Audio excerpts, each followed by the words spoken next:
Sublime gracia del Señor, pecador salvó. Fui ciego, mas hoy miro yo, perdido y él me halló. En los peligros o aflicción.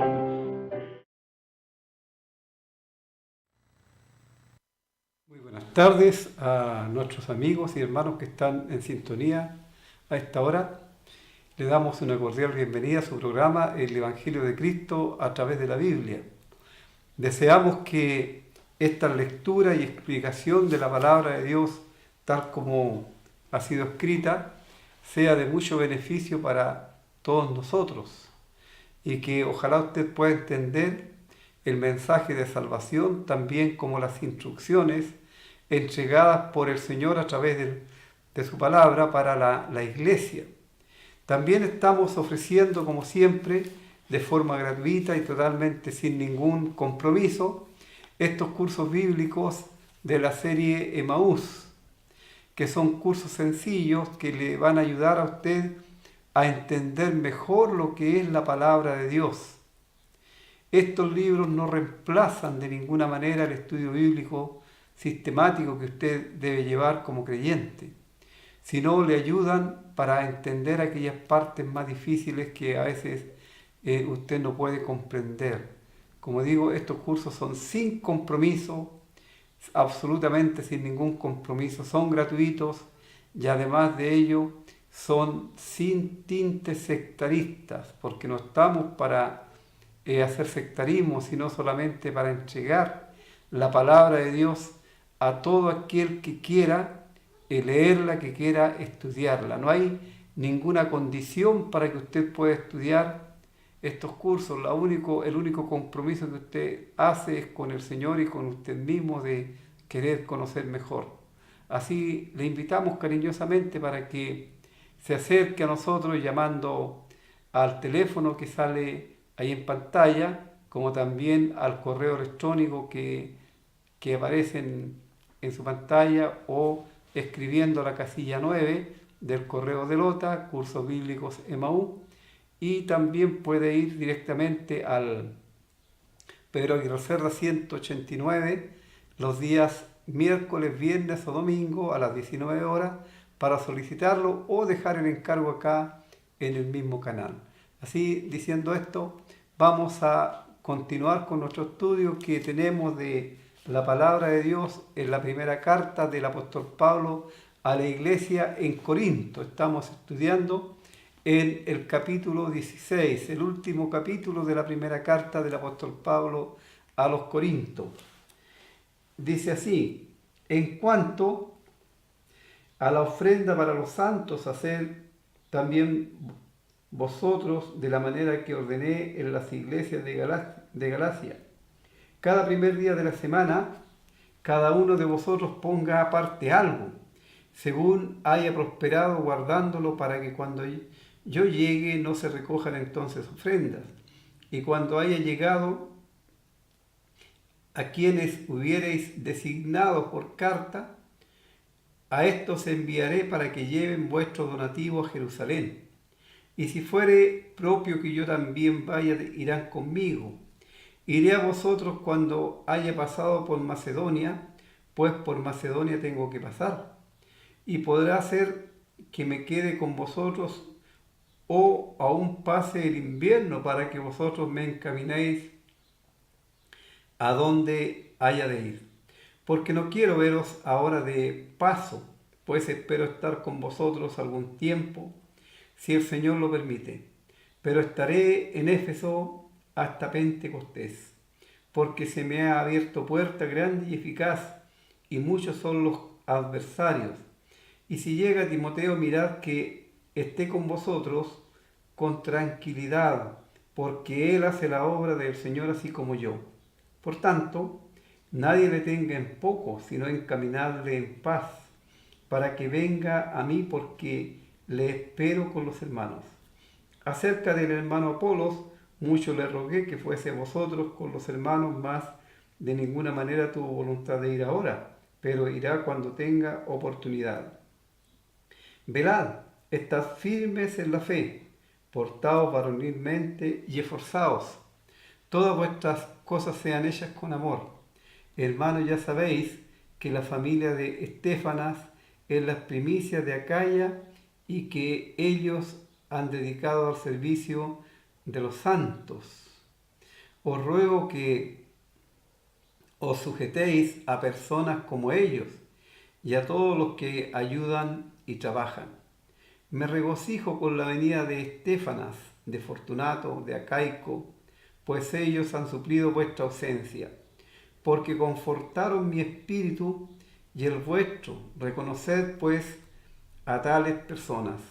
Las iglesias de Asia os saludan, Aquila y Priscila, con la iglesia que está en su casa os saludan mucho en el Señor. Os saludan todos los hermanos, saludados unos a otros con ósculo santo. Yo, Pablo, os escribo esta salutación de mi propia mano. El que no amare al Señor Jesucristo, sea anatema. El Señor viene. La gracia del Señor Jesucristo esté con vosotros. Mi amor en Cristo Jesús esté con todos vosotros. Amén. Deseamos que esta lectura de la palabra de Dios sea de mucha ayuda para todos nosotros en esta tarde. Bueno, acá tenemos en este capítulo, como ya hemos mencionado, instrucciones para la iglesia que se congregaba en Corinto. Ahora siempre tenemos que volver a las bases, subrayar estos temas porque son temas desconocidos actualmente, lamentablemente, por la cristiandad. ¿Qué es una iglesia? Porque hay muchas confusión en esto.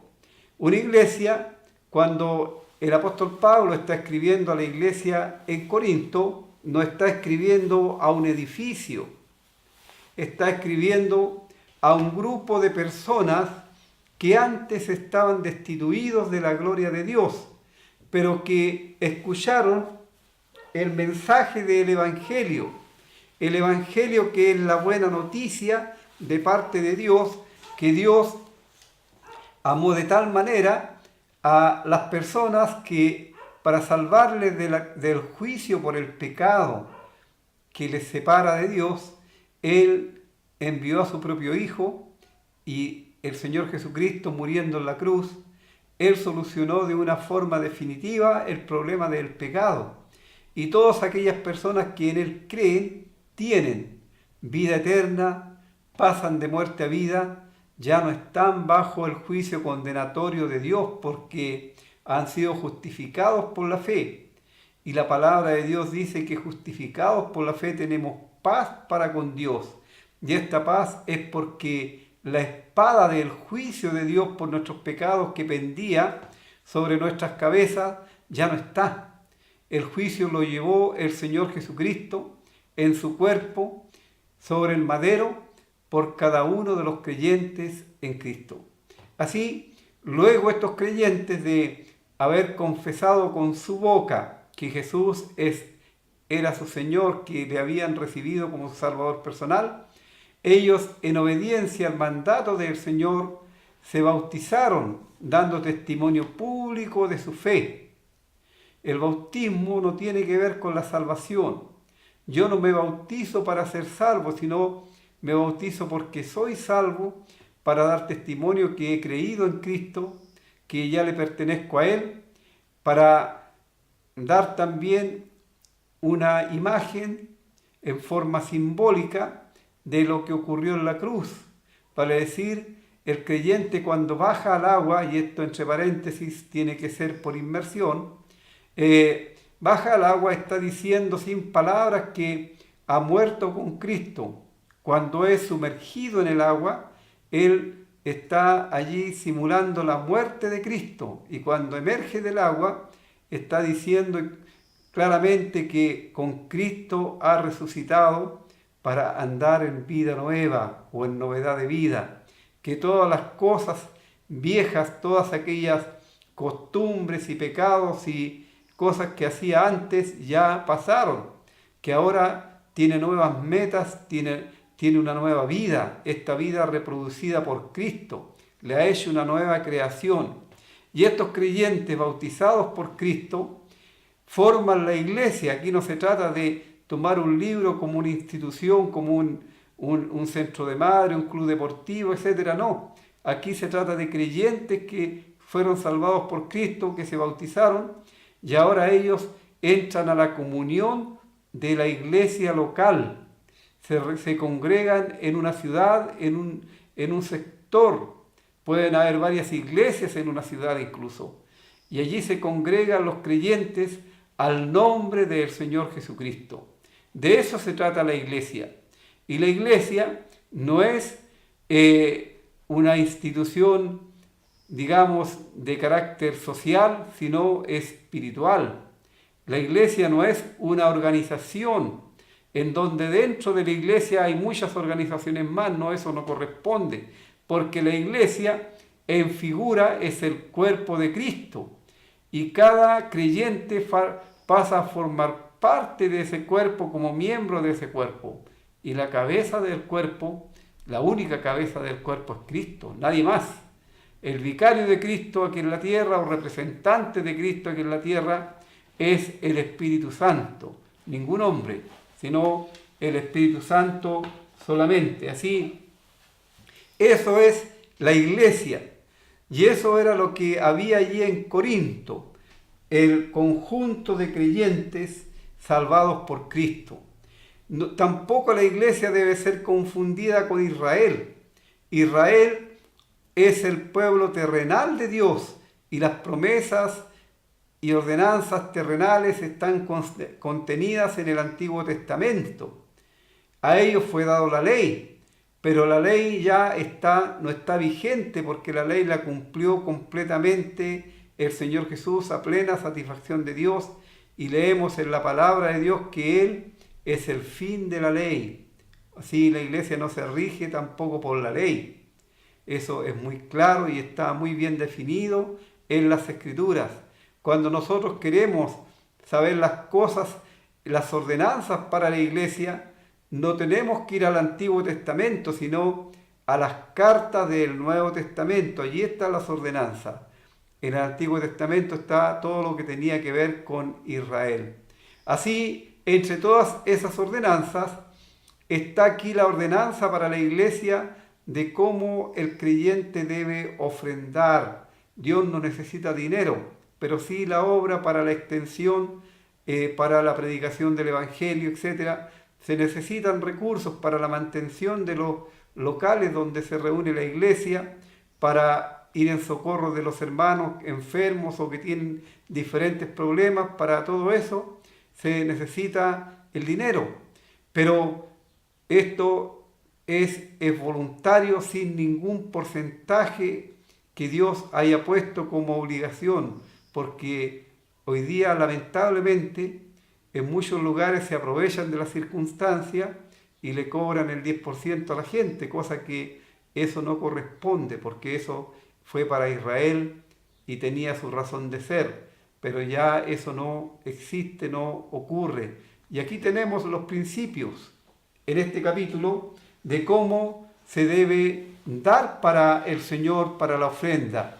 Aquí, en esta ocasión, en la que estamos leyendo, estaba la iglesia, los creyentes de Jerusalén, pasando por un gran problema. Había mucha hambruna allí porque seguramente los creyentes, por la persecución, habían perdido sus trabajos, no tenían trabajo porque había una gran persecución acerca de que nadie tenía que ni siquiera mencionar el nombre del Señor Jesucristo, porque los religiosos y los romanos, para ellos era una ofensa, ya que ellos le habían crucificado y le habían considerado un impostor.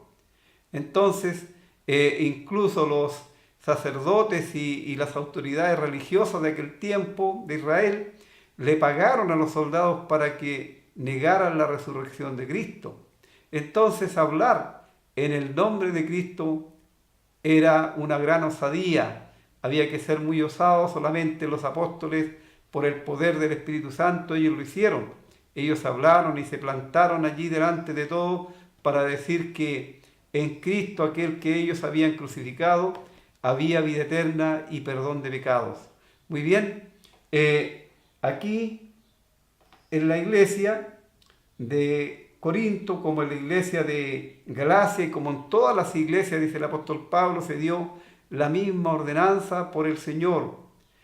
Y la forma es que cada primer día de la semana, cuando se reúne la iglesia, ya mencionamos lo que es la iglesia, entonces cada creyente ponga aparte algo.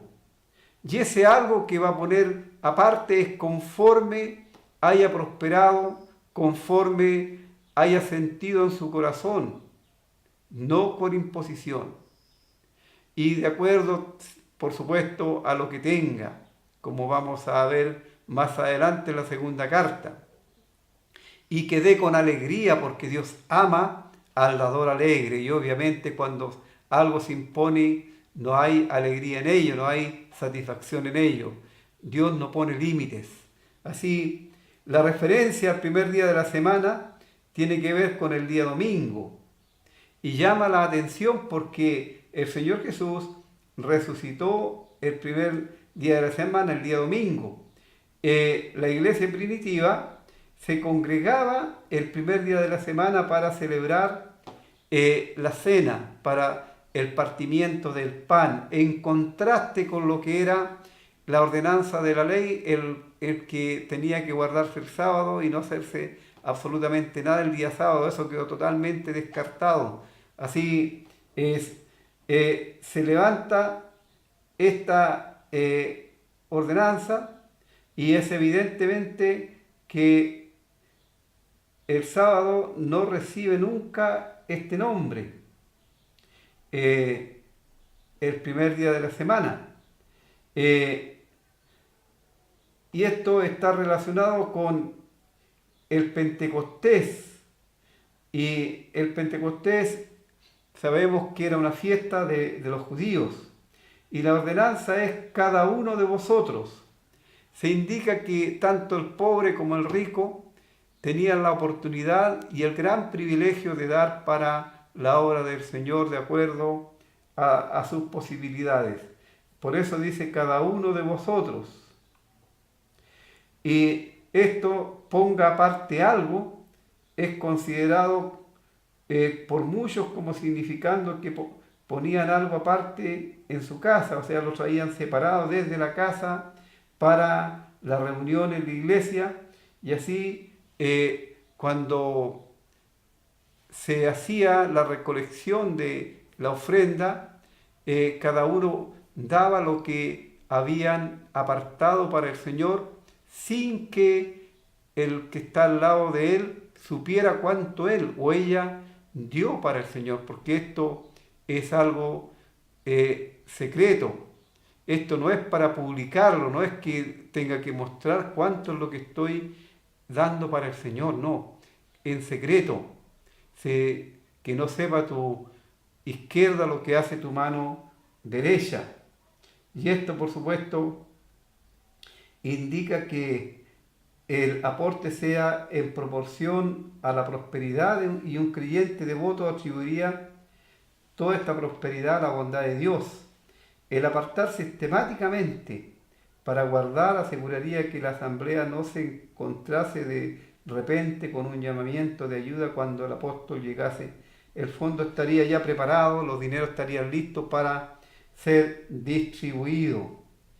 Es de lo más interesante que Pablo no establece el principio del diezmo para hacer frente a esta situación, en tanto que el diezmo se practicaba en el Antiguo Testamento.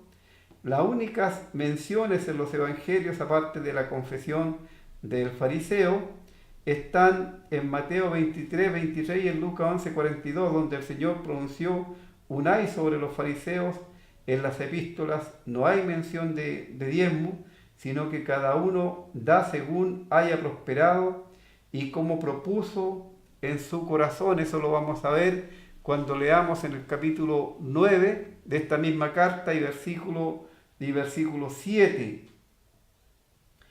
El hecho de que se espera de nosotros que demos en proporción a nuestro ingreso debería hacernos reflexionar. Así, hay libertad para ofrendar para el Señor. Pablo, vemos aquí en esta carta, en este versículo, que él tuvo mucho cuidado, porque él pidió a la iglesia, a los creyentes, que ellos nombraran a las personas de confianza que iban a llevar el dinero para socorrer a los pobres de Jerusalén. Él no les indicó a quiénes, sino los hermanos allí. Ellos los eligieron de acuerdo a la confianza que tenían con cada uno de ellos. Y incluso el apóstol tampoco se impone para ir con ellos, sino si ellos lo consideraban necesario. Por otro lado, también se ve que se entregan cartas para que los hermanos lleven este donativo y lo entreguen allí a los pastores o ancianos u obispos de la iglesia, porque también estos términos son lo mismo. No hay en la iglesia, no se considera en la iglesia cristiana, en la iglesia bíblica, un hombre que esté sobre los demás, sino hombres que están entre el pueblo de Dios, que son los pastores, obispos o ancianos, que ya hemos mencionado, el término es el mismo, y que están para el cuidado de la iglesia de Dios, los que están a vuestro cuidado, dice el apóstol Pedro, no como teniendo señorío, sino siendo cuidadosos, amables, cariñosos con aquellos que están a vuestro cuidado. Así, eso es importante. Tampoco se ve en la iglesia un solo obispo sobre varias iglesias, sino es al revés. En la Biblia se ven varios obispos en una iglesia, porque no son cargos religiosos, son solamente labores, son tareas, son trabajos que el Señor ha encomendado a hombres fieles para que cuiden de su pueblo, de la iglesia que es del Señor. Así el apóstol Pablo, él está dispuesto para acompañar a estos creyentes, para llevar este donativo hacia los creyentes allí en Jerusalén. Así él dice que él va a ir, los va a acompañar y, por supuesto, él tenía el deseo de estar con ellos. Ahora Pablo dice que él iba a estar en Efesio hasta Pentecostés, porque se me ha abierto puerta grande y eficaz, y muchos son los adversarios.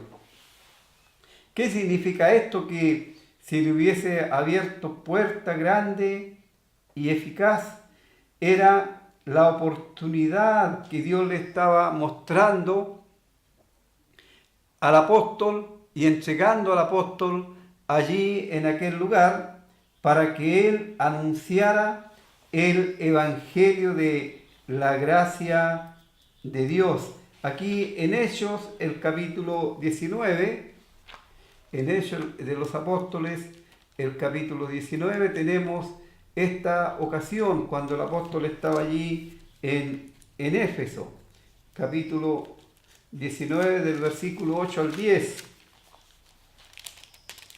Dice lo siguiente.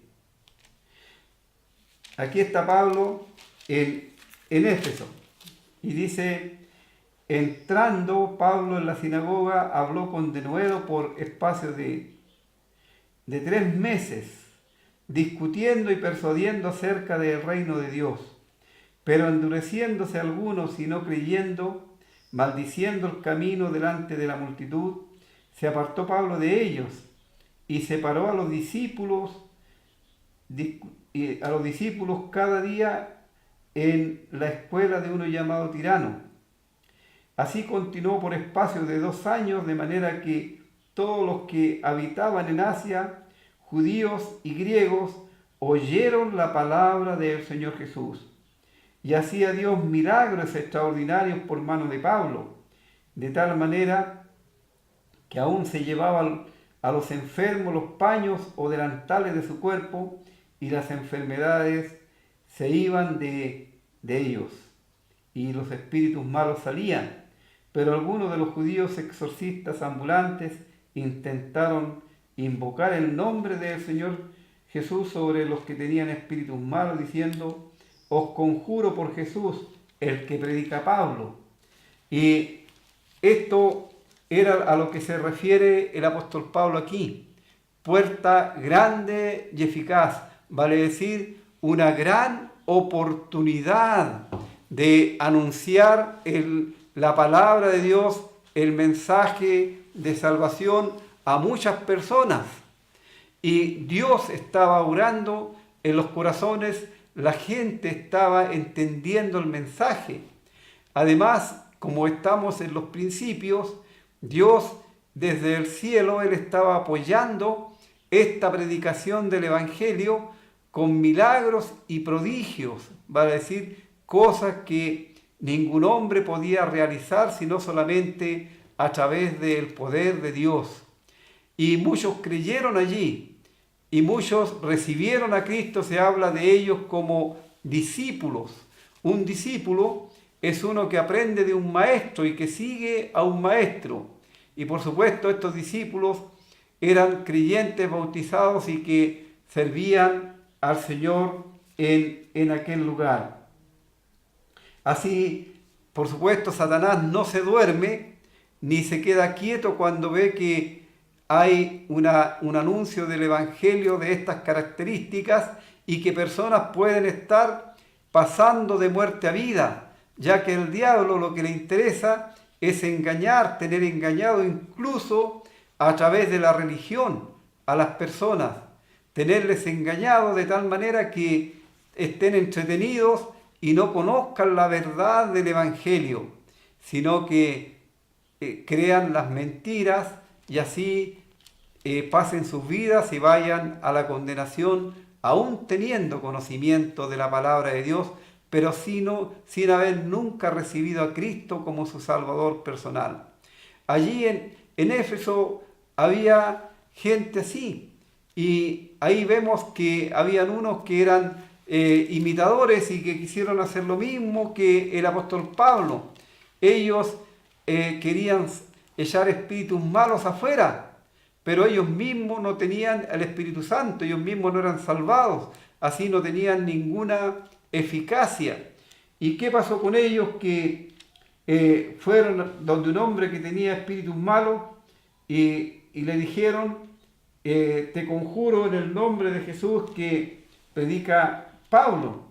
Entonces, él dice el versículo 15 de donde estaba leyendo en el capítulo 19 de los Hechos: pero respondiendo el espíritu malo dijo: a Jesús conozco y sé quién es Pablo, pero vosotros, ¿quiénes sois? Y el hombre en quien estaba el espíritu malo, saltando sobre ellos y dominándolos, pudo más que ellos, de tal manera que huyeron de aquella casa desnudos y heridos. Mire cómo el resultado que tuvieron estos falsos que querían por imitación hacer lo mismo que estaban haciendo el apóstol Pablo y sus compañeros al anunciar el Evangelio de la gracia de Dios y al ser utilizados por el Señor a través del Espíritu Santo para hacer estos milagros. Bueno, Satanás no tiene parte en ese asunto. Y el apóstol luego pasa en el versículo 10 a dar instrucciones acerca de Timoteo. Timoteo hemos mencionado que era un joven al que Pablo tomó de la mano y llevó en sus viajes misioneros y le acompañó fielmente en la predicación del Evangelio. Aún estuvo preso con él en la cárcel por anunciar el mensaje de Cristo. Y ahora Timoteo no está con él en este momento, pero el apóstol deja mandamientos a la iglesia acerca de la venida de Timoteo. Y si llega Timoteo, había la posibilidad que Timoteo llegara a Corinto. Y si llega Timoteo, mirad que esté con vosotros con tranquilidad, porque él hace la obra del Señor así como yo. Vemos que entre los siervos del Señor no debe haber celo, no debe haber contienda. Al contrario, los siervos del Señor deben amarse unos a otros, deben tener un mismo pensamiento. Y aquí vemos como el apóstol Pablo, él tiene en gran estima a Timoteo y un gran reconocimiento. Pablo no está mirando en menos a Timoteo, ni mucho menos su labor, sino él dice, Timoteo, él hace la obra del Señor. La obra no era la obra de Pablo, ni de Timoteo, ni de Pedro, ni de ningún hombre, sino la obra de Dios. Él hace la obra del Señor así como yo. Así, la idea aquí, la indicación, la instrucción para la iglesia es que ellos se preocupen de Timoteo, que le den la oportunidad de él poder estar tranquilo enseñando la palabra de Dios, animándoles, exhortándoles y también, por supuesto, proveyendo para las necesidades de él. No debía estar inquieto por necesidades económicas, porque si él estaba entregando la enseñanza espiritual, qué gran cosa sería que ellos le proveyeran de lo material. Si para ellos lo espiritual es mucho más excelente que lo material solamente es algo que Dios provee para cada uno de sus hijos, y ellos podían proveerle a Timoteo. Así, las instrucciones son que nadie le tenga en poco. Él era joven, vale decir que nadie le mirara en menos, sino encaminarle en paz para que venga a mí, porque le espero con los hermanos. Estaba allí la posibilidad que él se juntara con Pablo y con los creyentes allí en Éfeso. Entonces, la instrucción para la iglesia en Corinto, en otras palabras, es que ellos le proveyeran de lo necesario en cuanto a dinero y las cosas que él necesitaría para su viaje, para que Timoteo pudiera hacer su viaje y encontrarse con el apóstol Pablo y seguir juntos en armonía, anunciando el mensaje de salvación, haciendo la obra de Dios. Eso es lo que la palabra de Dios enseña. En ningún momento aquí Pablo está diciendo, miren, háganle un sueldo a Timoteo, páguenle tanto dinero. No, en ninguna parte de la Biblia se enseña eso. Solamente la ayuda necesaria para que el siervo de Dios pueda continuar con su labor, porque ningún siervo de Dios, ningún hombre de Dios está para enriquecerse aquí en la tierra, para hacer negocio, para hacer mercadería de los creyentes, no, sino solamente para anunciar el mensaje de salvación, y si hay necesidad de ayuda para que la obra siga, eso sí debe hacerse, pero nunca se dan cifras ni cantidades que deban irse cumpliendo con regularidad, no, solamente el Señor provee de acuerdo a la necesidad de cada uno. Bueno, vamos a escuchar un himno y luego seguimos analizando esta carta y este capítulo.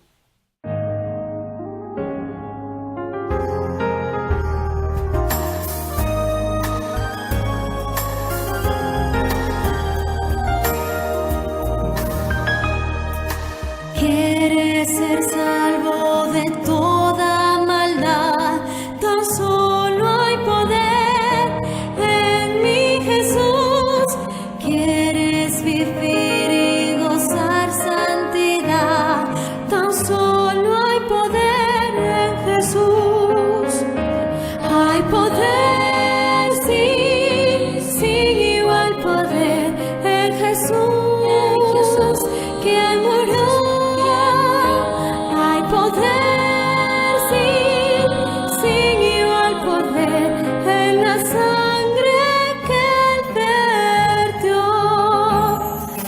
Quieres ser libre de orgullo y pasión, tan solo hay poder en mi Jesús.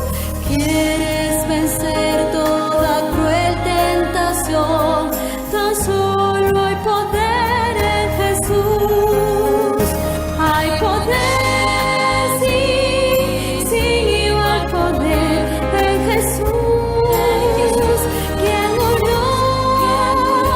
Hay poder, sí, sin igual poder en la sangre que Él vertió.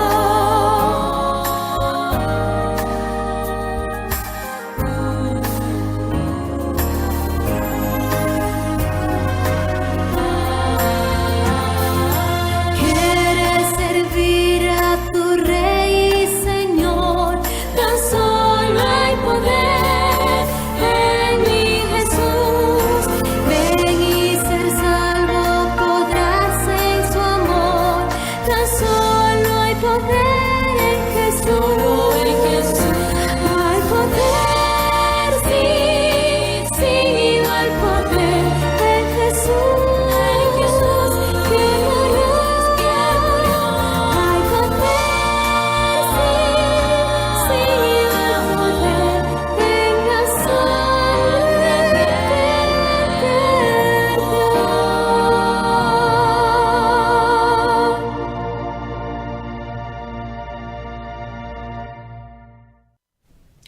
Muy bien. Las instrucciones, por supuesto, dadas por el apóstol Pablo a los Corintios acerca de Timoteo, era porque allí habían algunos creyentes que eran arrogantes y ellos se creían muy especiales e incluso eran capaces de mirar en menos a otros creyentes más de espíritus más humildes.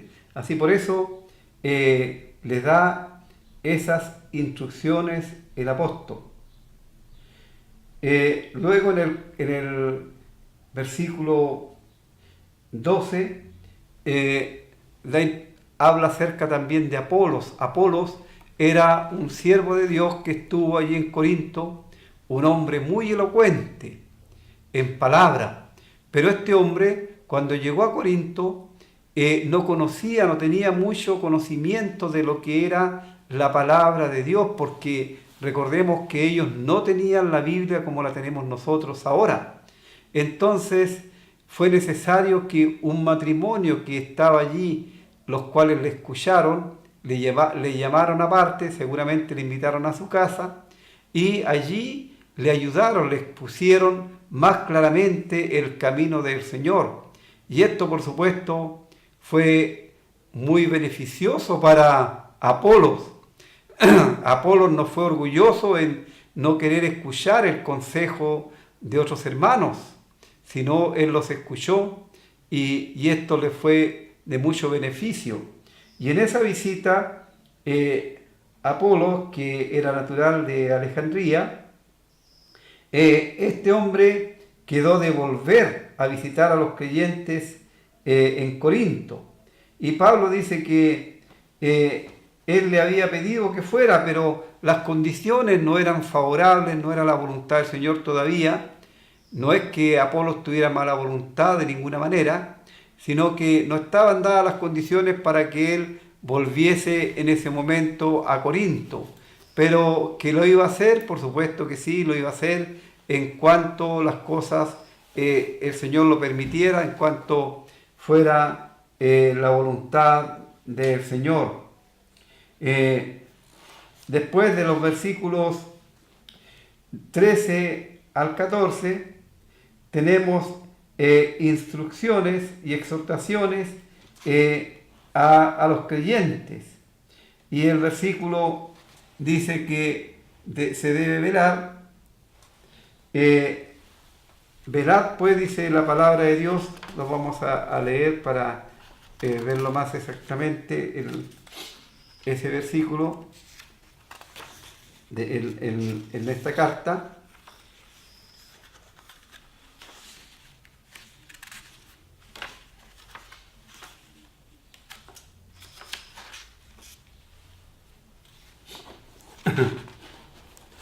Dice: velad, estad firmes en la fe, portaos varonilmente y esforzaos. Velad. Estas exhortaciones son importantes para la iglesia allí en Corinto. Hay 4 imperativos aquí en este versículo. Y estos 4 imperativos los tenemos de la siguiente forma. La palabra velad. ¿Qué significa la palabra velar o velad? La palabra velad significa estar despierto o alerta. Puede conllevar la idea de un centinela en su puesto. Ha de tener siempre los ojos abiertos, avisorando el peligro. En Isaías, el capítulo 21:11, se le pregunta a un guarda: ¿guarda qué de la noche? Y él dice: el día viene, después la noche, velad. La palabra velad se utilizó muchas veces en la palabra de Dios, y el Señor Jesús también habló mucho de este término, porque el creyente debe mantenerse siempre alerta, vigilante contra todos los males, contra todos los problemas que pudieran presentarse en la vida del creyente. Los peligros son muchos que acechan, y solamente la vigilancia nos va a ayudar a evitar muchos males. Sabemos que no tenemos lucha contra carne ni sangre, sino contra potestades espirituales, contra huestes celestiales, huestes espirituales que están en las regiones celestes, vale decir, aquellos agentes de Satanás que están buscando siempre la oportunidad para de alguna manera derribar, hacer caer al creyente que está activo, que está fiel a su Señor, que está trabajando en su obra. A ellos Satanás le va a estar buscando a través de estos agentes. Ahora, si usted es un creyente verdadero en Cristo, pero no tiene ningún interés en trabajar para la obra del Señor, no se preocupe, porque usted está siendo de ayuda a Satanás mismo y no está siendo de ninguna utilidad para el Señor. Así Satanás no le va a molestar a usted. Él va a molestar a aquellos que estén dispuestos a decir la verdad, aunque todo el mundo esté diciendo lo contrario, porque la verdad no ha estado nunca en las grandes multitudes.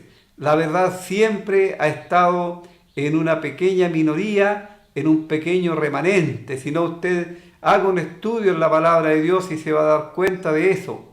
Por ejemplo, le muestro algunos ejemplos. En los tiempos de Noé, ¿cuántos habitantes habían en la tierra? Muchos habitantes. Pero ¿cuántos tenían la verdad? Solamente Noé. Y por tanto se salvó Noé con toda su familia. Noé halló gracia en los ojos de Dios. ¿Y los demás?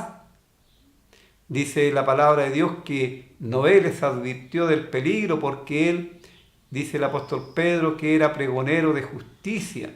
Sin embargo, la gente no atendió a esa verdad. En los tiempos del Señor Jesús, eran poquitos los que tenían la verdad, el Señor y sus discípulos. Los religiosos de aquel tiempo estaban engañados, enredados en su propia religión, porque, mi querido amigo, no es un religioso el que tiene vida eterna, sino aquel que ha recibido a Cristo como su Salvador personal. Y vea usted cuántos religiosos habían en aquel tiempo que nunca habían nacido de nuevo, que nunca habían recibido a Cristo como su Salvador personal y que estaban autoengañados en sí mismos y que incluso a los ojos de los demás también estaban engañados, como el caso de Nicodemo, que él conocía la Escritura, era un maestro en Israel, sin embargo, él no era salvo. Así, esta palabra, velad, nos enciende las alarmas para que nosotros estemos alerta. El segundo imperativo es: estad firmes en la fe. Firmes en la fe. Esto lo entendemos en el sentido de que hemos de tomar una posición clara, una postura firme, mantener la verdad a todo costo. Esto demandaría una estabilidad que nos preservaría de vacilar, de la duda, de la incertidumbre, de la diserción. Cuando Demas abandonó a Pablo, abandonó la verdad. El estrago que se ve en la asamblea en Corinto debería sobrecogernos, despertarnos y dotarnos de la decisión de mantenernos firmes en la verdad, viviendo y vivimos días difíciles. La contemporización está al orden del día. Quiere el Señor ayudarnos a nosotros también, mantenernos firmes en nuestra fe. El tercer imperativo es: portaos varonilmente. Portaos varonilmente. Esta frase traduce una sola palabra griega y aparece solo aquí en el Nuevo Testamento. Significa actuar con hombría, mostrarse como hombre, exhibir las cualidades de un hombre. Es lo opuesto a ser un cobarde y tiene a la vista los elementos del valor y del coraje. Los corintios habían sido reprendidos y señalados como niños en Cristo. Y por supuesto, un niño no se puede llamar como un hombre. Así, el creyente debe esforzarse, debe estar preparado, debe estar creciendo, alimentándose de la verdad de la palabra de Dios y no apropiándose a veces de comentarios de personas que realmente tienen sus tendencias y que quieren llevarlos para ese lado. La verdad de la Biblia es una sola, no puede ser interpretada privadamente. Así, si usted quiere entender la palabra de Dios, tiene que entenderla tal cual está escrita. El cuarto imperativo que aquí se muestra es la palabra esforzaos. Esforzaos. Esforzaos todos vosotros los que esperáis en Jehová y tome aliento vuestro corazón. Esto es una cita del salmista, el Salmo 31, versículo 34.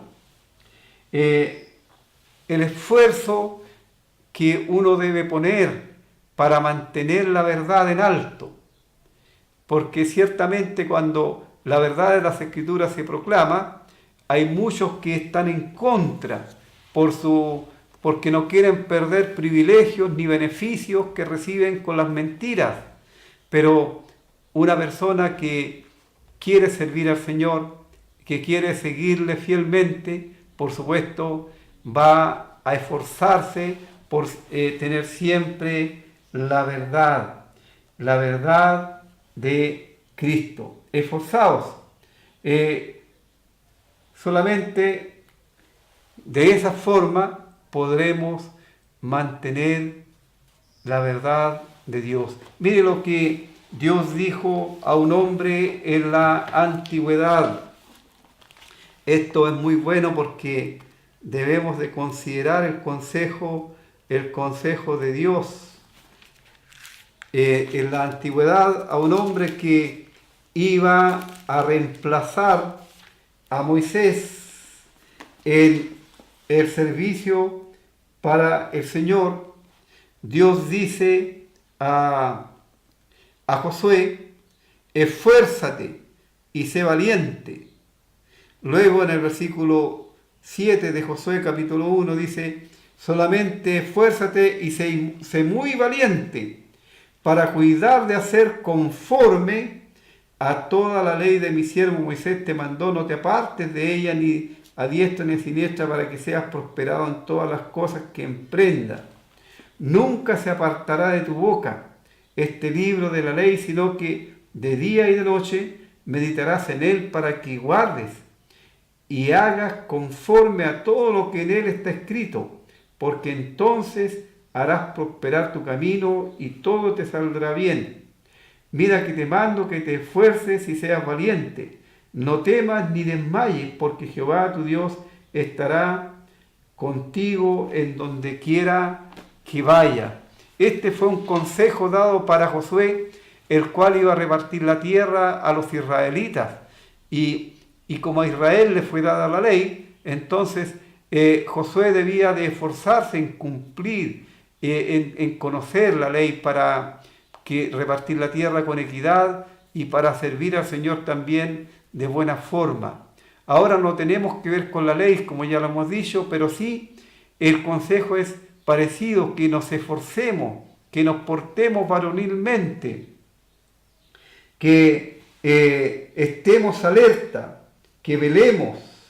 ¿Por qué? Porque Satanás anda como león rugiente buscando a quien devorar. En los versículos siguientes se dan a conocer algunas familias, como la familia de Estéfanas, que son los primeros frutos de la provincia de Acaya, y que ellos han servido a los santos. Y el apóstol dice que ustedes sujétense a personas como ellos, o sea, ellos son ejemplo, y todos los que ayudan y trabajan. Hay otros hermanos que aquí también se mencionan que trabajaron con el apóstol Pablo, que confortaron su espíritu, y que a estas personas también deben ser reconocidas por su trabajo, por su labor en el Señor. Luego está el saludo de las iglesias de Asia, saludan a la iglesia en Corinto. Y ahí hay un matrimonio muy querido de Pablo, Aquila y Priscila. Y también el saludo de todos los hermanos, os saludan todos los hermanos, saludados los unos a los otros con ósculo santo. Esto tiene que ver con el saludo, con un beso, por supuesto, un beso santo, sin ninguna malicia, sin ninguna perversión. Yo, Pablo, os escribo esta salutación de mi propia mano. Generalmente, el apóstol Pablo, cuando escribía las cartas, lo hacía a través de un amanuense, o sea, otra persona escribía por él, porque Pablo tenía problemas en la vista. Pero en este caso, el saludo él lo escribe de su puño y letra. Por eso dice, os escribo esta salutación de mi propia mano. Y este versículo 22 es un versículo muy severo, muy solemne.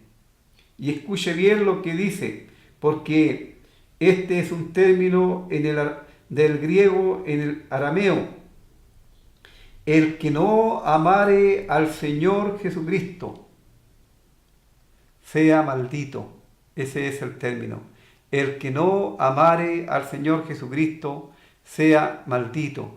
Y esto es maldito por Dios, no maldito por hombre alguno, sino sea maldito por Dios.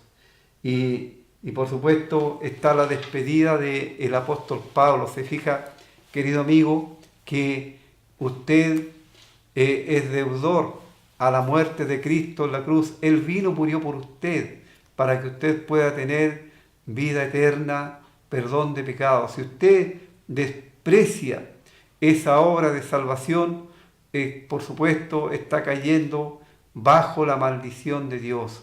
Dios es amor, y eso nunca lo olvide. La palabra de Dios es clara en afirmarlo. Dios es amor, pero nunca debe olvidar que el texto que sigue dice que Dios también es fuego consumidor. Así, el que no amare al Señor Jesucristo sea anatema, o sea maldito. Es el significado de esa palabra muy fuerte, que tenemos en la palabra de Dios, en las Escrituras. Así el apóstol Pablo encomienda a la gracia del Señor Jesucristo, a los creyentes. La gracia del Señor Jesucristo es el favor inmerecido que está vigente para con todos nosotros. Yo he sido beneficiado de la gracia del Señor Jesucristo.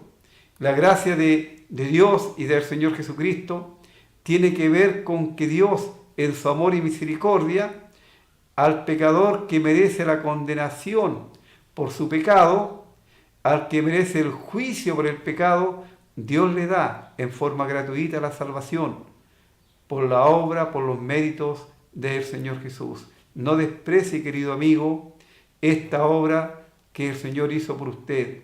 Y si usted es un creyente en Cristo y está enredado en falsas doctrinas, estudie la palabra de Dios. El Espíritu Santo, Él le va a guiar, le va a ayudar. Si usted tiene falta de sabiduría, pídala a Dios, dice Santiago, porque Él la da a todos y sin reproche. Así no hay excusa para seguir en las tinieblas, en los errores. Que el Señor bendiga su palabra. Vamos a escuchar otro himno antes de cerrar el programa.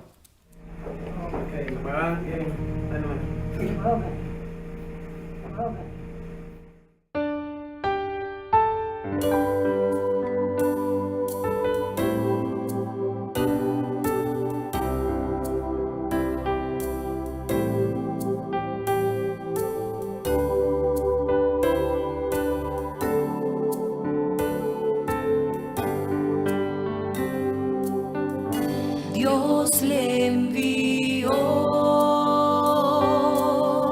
se llama Cristo, Él vino a amar y a perdonar, su vida dio para salvarnos.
Queremos agradecer su sintonía. Deseamos que ojalá usted pueda entender la palabra de Dios, el mensaje de salvación y las instrucciones también entregadas a la iglesia. Vuelvo a ofrecer los cursos bíblicos Emaús. Si usted se interesa, solamente tiene que ponerse en contacto con nosotros. Si el Señor lo permite, el próximo jueves seguiremos analizando la palabra del Señor a través de este programa, el Evangelio de Cristo a través de la Biblia. Deseamos que tenga un bendecido fin de semana, que el Señor le cuide y le guarde en todo. Si el Señor lo permite, aquí estaremos nuevamente el próximo jueves.